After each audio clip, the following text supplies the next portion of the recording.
Hi friends, இது உங்கள் DS சரணின் கதைகள். மாலை நேரம். சூரியன் மறைந்து கொண்டிருந்தான். வானம் மெதுவாக இருளில் கரைந்தது. ஒரு அமைதியான கஃபே. அதன் உள்ளே மாயாவும் அருணும் அமர்ந்திருந்தார்கள். மாயா அமைதியாக இருந்தாலும் அவள் மனசு மட்டும் அமைதியாக இல்லை. அவள் கைகள் ஒன்றாக பிடித்து இருந்தது. சிறிது நடுக்கம். அருண் அதை கவனித்தான். நான் இருக்கேன் என்று மெதுவாக சொன்னான். அந்த ஒரு வார்த்தை அவளுக்கு தைரியம் கொடுத்தது. அந்த நேரம் கஃபே கதவு திறக்கும் சத்தம். மாயா இதயம் திடுக்கிட்டது. அவள் மெதுவாக திரும்பி பார்த்தாள். அங்கே சரண். அவன் மெதுவாக உள்ளே நடந்தான். அவனை பார்த்த அந்த நொடி மாயாவின் கண்கள் ஒரு நொடி நின்றது. கடந்த நினைவுகள் எல்லாம் ஒரு ஃப்ளாஷ் போல வந்து போனது. மண்டபம், அந்த முடிவு, அந்த ஓட்டம். ஆனால் இப்போ அவள் கண்களில் பயம் இல்லை, அமைதி மட்டும். சரண் அருகே வந்து நின்றான். அவன் முகத்தில் கோபம் இல்லை, வெறுப்பு இல்லை, ஒரு சின்ன சிரிப்பு மட்டும். ஹாய், அவன் சொன்னான். அந்த ஒரு வார்த்தை எல்லா டென்ஷனையும் உடைத்தது. அருண் எழுந்தான். சில நொடிகள் இருவரும் ஒருவரை ஒருவர் பார்த்தார்கள். பிறகு கை குலுக்கினர். அந்த குலுக்களில் போட்டி இல்லை, அதில் மரியாதை மட்டும். மாயா மெதுவாக எழுந்தாள். அவள் சரணை பார்த்தாள். சரண் என்று மெதுவாக அழைத்தாள். அவள் குரலில் தயக்கம், ஆனால் அதைவிட நன்றி அதிகம். சரண் தலையசைத்தான். சொல்லு, அவன் அமைதியாக சொன்னான். மாயா ஒரு ஆழ்ந்த மூச்சு விட்டாள். அந்த நாள். அவள் வார்த்தைகள் தடைப்பட்டது. சரண் உடனே சிரித்தான். எக்ஸ்பிளைன் பண்ண வேண்டாம், எனக்கு எல்லாம் தெரியும், அவன் மெதுவாக சொன்னான். மாயா அமைதியாக நின்றாள். அவள் கண்களில் கண்ணீர். சரண் தொடர்ந்தான். நீங்கள் ஹாப்பியாக இருக்கணும், அதுதான் முக்கியம்.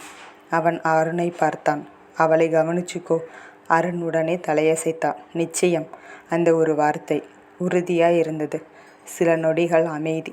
ஆனால் அந்த அமைதி சுமையாக இல்லை, அது முடிவின் அமைதி. மாயா மெதுவாக சிரித்தாள். நீங்கள் ஓகேயா இருக்கீங்களா? அவள் கேட்டாள். சரண் சின்ன சிரிப்பு சிரித்தான். நான் ரொம்ப நல்லா இருக்கேன், நான் விரும்பின வாழ்க்கையோட. அந்த வார்த்தை மாயாவுக்கு ஒரு நிம்மதி கொடுத்தது. அவள் கண்களை துடைத்தாள். நன்றி, அவள் மீண்டும் சொன்னாள். சரண் மெதுவாக தலையசைத்தான். நன்றி சொல்ல வேண்டியது நான் தான். நீ அந்த நாள் அந்த முடிவை எடுக்கலைன்னா நாம் 3 பேரும் ஹாப்பியாக இருக்க முடியாது. அந்த வார்த்தை மூவரையும் அமைதியாக்கியது. அவர்கள் மூவரும் அமர்ந்தார்கள் ஒரே மேசையில்.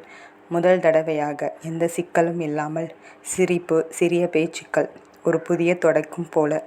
மாயாவும் அருணும் மனசில் இருந்த எல்லா பதட்டங்களையும் விட்டு மெதுவாக ஒரு அமைதிக்குள் சென்றிருந்தார்கள்.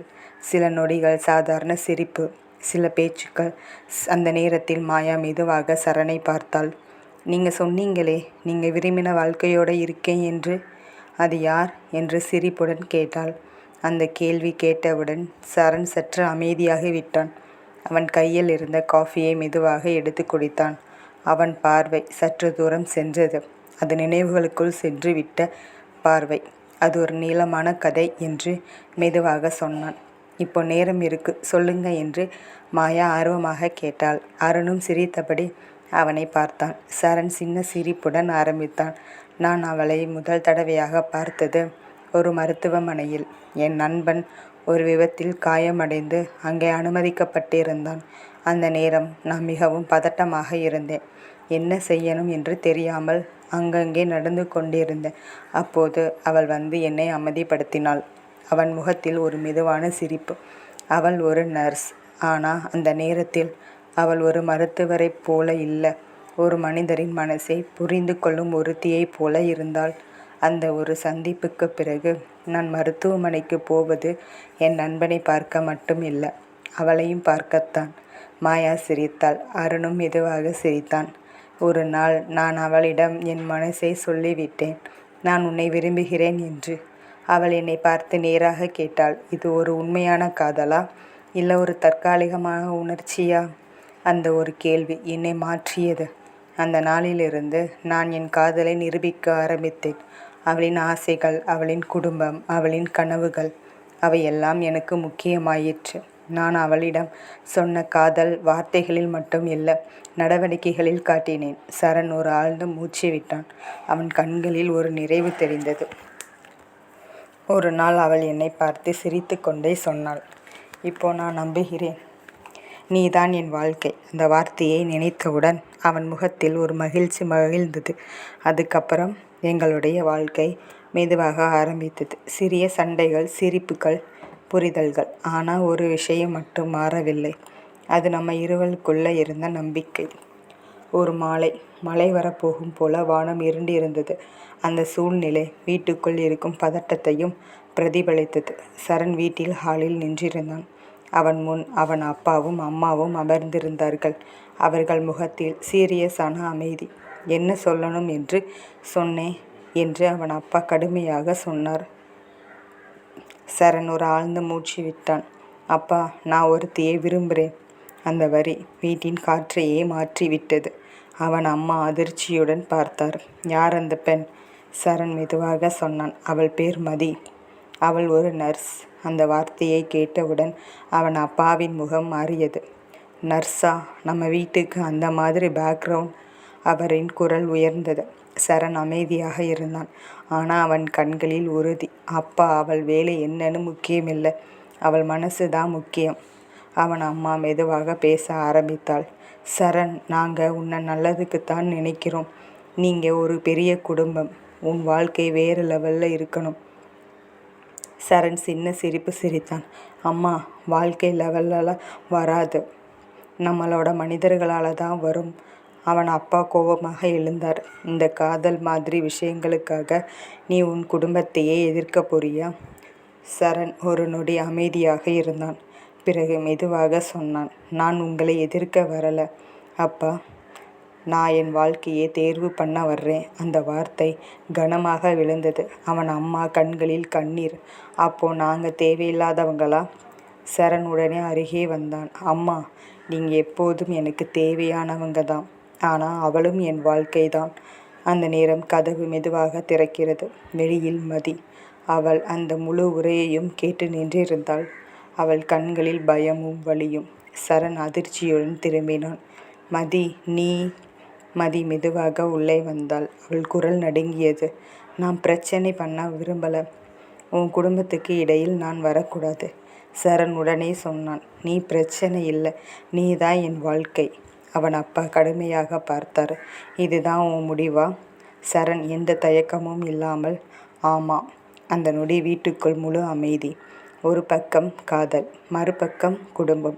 இரண்டிற்கும் நடுவில் சரண். வீட்டில் பிரச்சனையாக கூடாது என்று சரண் மதியை அழைத்து கொண்டு வெளியே சென்றான். அந்த இரவு மதி வீடு. வீட்டுக்குள் ஒரு கனமான அமைதி. மழை வெளியே மெதுவாக பெய்து கொண்டிருந்தது. அந்த மழை சத்தம் வீட்டுக்குள் இருக்கும் பதட்டத்தை இன்னும் அதிகப்படுத்தியது. மதி மெதுவாக கதவை திறந்து உள்ளே வந்தாள். அவள் முகத்தில் சோர்வு, கண்களில் கலக்கம். ஹாலில் அவள் அப்பா அமர்ந்திருந்தார். அவரின் முகம் கடினமாக இருந்தது. அவர் மதி உள்ளே வருவதை கவனித்தார். எங்கே இருந்த? அந்த ஒரு கேள்வி சாதாரணமாக இல்லை, அதில் சந்தேகம் இருந்தது. மதி சற்று தயங்கினாள். அப்பா, நான்... அவள் வார்த்தைகள் தடுமாறின. அந்த நேரம் அவள் அம்மா கிச்சனில் இருந்து வெளியே வந்தாள். நாங்கள் எல்லாம் தெரிஞ்சுக்கிட்டோம் மதி. அந்த வார்த்தை மதி இதயத்தையே தடுக்க வைத்தது. மதி அதிர்ச்சியுடன் பார்த்தாள். என்னம்மா? அவள் அப்பா எழுந்தார். அந்த பையன் சரண், அவனோட உனக்கு என்ன தொடர்பு? மதி கண்கள் உடனே நனைந்தது. ஆனால் அவள் தப்பிக்க முயற்சிக்கவில்லை. அப்பா, நான் அவனை விரும்புகிறேன், அவள் மெதுவாக சொன்னாள். அந்த ஒரு வார்த்தை வீட்டுக்குள் வெடித்தது போல இருந்தது. விரும்புறியா? நீ ஒரு நர்ஸ். நம்ம நிலைமை என்ன? அவன் நிலைமை என்ன? அவள் அம்மா கண்ணீருடன் சொன்னாள். நீ எங்களுக்கு அவமானம் பண்ணுற. மதி அதிர்ந்தாள். அம்மா, இது அவமானம் இல்லை, இது என் வாழ்க்கை. அவள் அப்பா கோபத்தில் கையை மேசையில் அடித்தார். இந்த காதல் எல்லாம் உனக்கு வேண்டாம். நாளைக்கே உனக்கு ஒரு அலைன்ஸ் பார்க்குறோம். அந்த வார்த்தை மதி மூச்சையே நிறுத்தியது. அப்பா, தயவு செய்து நான் சரணை தவிர வேற யாரையும்... போதும் என்று அவர் கடுமையாக கத்தினார். அந்த நேரம் மதி கைபேசி ஒலிக்கிறது. ஸ்கிரீனில் சரண் காலிங். மதி கண்ணீர் வடித்தபடி ஃபோனை பார்த்தாள். அவள் எடுக்க தயங்கினாள். அவள் அப்பா அந்த ஃபோனை கவனித்தார்.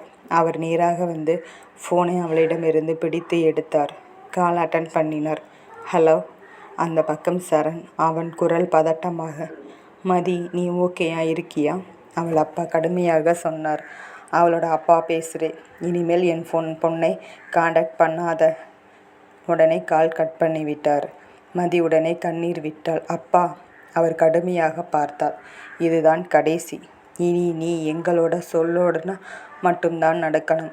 மதி மெதுவாக பின்னால் நின்றாள். அவள் உலகமே அந்த நொடி உடைந்தது போல. மதி சாப்பிடாமலேயே அவள் அறைக்குள் சென்று அழுது கொண்டிருந்தாள். அப்பொழுது அவளின் அம்மா அவளது அறைக்குள் வந்தார். அந்த இரவு ஜன்னலுக்கு வெளியே மழை சின்ன துளிகளாக விழுந்து கொண்டிருந்தது. அந்த சத்தம் அவள் மனசுக்குள் இருக்கும் குழப்பத்தைப் போல. மதி படுக்கையில் ஓரத்தில் அமர்ந்திருந்தாள். அவள் கையில் ஃபோன். ஸ்கிரீனில் சரண் பெயர். Missed calls. அவள் கண்களில் கண்ணீர். அந்த நேரம் கதவு மெதுவாக திறக்கிறது. அவள் அம்மா உள்ளே வந்தாள். அவள் முகத்தில் கவலை. ஆனால் சொல்ல வேண்டிய ஒரு உண்மை இருந்தது. மதி என்று மெதுவாக அழைத்தாள். மதி தலை தூக்கி பார்த்தாள். என்னம்மா? அவள் அம்மா அருகே வந்து அமர்ந்தார். சில நொடிகள் அமைதி. பிறகு ஒரு ஆழ்ந்த மூச்சு. நீ சரணை மறக்கணும். அந்த வார்த்தை மதி இதயத்தை குத்தியது. அம்மா, ஏன்? நாங்கள் ஒருவர் காதலிக்கிறோம். அவள் அம்மா மெதுவாக அவள் கையே பிடித்தார். அதுதான் பிரச்சனை. நீங்கள் காதலிக்கிறவங்க சாதாரணமாக இல்லை. ஒரு உண்மை உனக்கு தெரியணும். மதி குழப்பத்துடன் பார்த்தாள். என்னம்மா? அவள் அம்மா மெதுவாக சொன்னாள். உன் அப்பா சரணோட அம்மாவும் ஒரே வீட்டில் பிறந்தவர்கள். மதி அதிர்ச்சியில் உறைந்தாள். என்னம்மா? ஆமாம், அவள் உன் அப்பாவோட சகோதரி. மதி மூச்சே நின்றது. அவள் கண்ணீர் மெதுவாக வழிந்தது. அப்படின்னா நானும் சரணும்? அவள் அம்மா மெதுவாக தலையசைத்தாள். நீங்கள் உறவினர்கள். மதி உடனே தலை குலுக்கினாள். இல்லை, இது முடியாது. அவள் அம்மா அவளை அணைத்து கொண்டாள். கேள்மதி, இது மட்டும் இல்லை. ஒரு ஃபங்க்ஷனில் உன் அப்பாவுக்கும் சரணோட அம்மாவுக்கும் பெரிய சண்டை நடந்தது. சொத்து, ஈகோ, பழைய புண்கள். அந்த நாள் அந்த உறவு முறிந்தது. அதுக்கப்புறம் அந்த குடும்பம் நமக்கு வேண்டாம் என்று உன் அப்பா முடிவு பண்ணிவிட்டார். மதி கண்ணீர் வடித்தாள். ஆனால் அம்மா, நாங்கள் எப்படி பிரிய முடியும்? அவள் அம்மா மெதுவாக அவள் முகத்தை பிடித்தாள். அதுதான் உன் அப்பா பயப்படுறது. இந்த காதல் அந்த பழைய காயத்தை மீண்டும் திறக்கும். நீ சரணை தேர்வு பண்ணினா உன் அப்பாவை இழக்க வேண்டி வரும். அந்த வார்த்தை மதி உள்ளே உடைந்தது. அந்த நேரம் அவள் ஃபோன் மீண்டும் ஒலித்தது. ஸ்கிரீனில் சரண் காலிங். மதி அந்த ஸ்கிரீனை பார்த்து கொண்டே இருந்தாள். அவள் கை நடுங்கியது. அவள் அம்மா மெதுவாக சொன்னாள். இந்த ஒரு கால் உன் காதலுக்கும் உன் குடும்பத்துக்கும் நடுவில் இருக்கும் முடிவு. மதி கண்களை மூடினார். ஒரு கண்ணீர் துளி விழுந்தது. ஃபோன் இன்னும் ரிங் ஆகிக்கொண்டே இருந்தது. மதி அந்த காலை கட் செய்தாள். மதி, நான் சொல்ல வேண்டியது எல்லாத்தையும் சொல்லிட்டேன். இதுக்கப்புறம் உன் கையில் தான் நம்ம ஃபேமிலியோட மதிப்பு, மரியாதை எல்லாம் அடங்கியிருக்கு என்று கூறிவிட்டு மதியின் அம்மா எழுந்து சென்று விட்டார். பின்னர் மீண்டும் மதியின் ஃபோன் அடித்தது. ஸ்கிரீனில் சரணின் நம்பர். மதி சரணின் காலை அட்டன் செய்வாளா? மதியின் ஃபேமிலிக்கும் சரணின் ஃபேமிலிக்கும் உள்ள ப்ராப்ளம் சால்வ் ஆகுமா? இந்த காதல் ஸ்டோரிக்கு நெக்ஸ்ட் என்ன ஆகுன்னு தெரியணும்னா இப்போவே சப்ஸ்கிரைப் பண்ணுங்கள். உங்கள் கருத்தை கமெண்ட் பண்ணுங்கள். இந்த வீடியோ பிடிச்சிருந்தால் லைக் பண்ணுங்கள், ஷேர் பண்ணுங்கள்.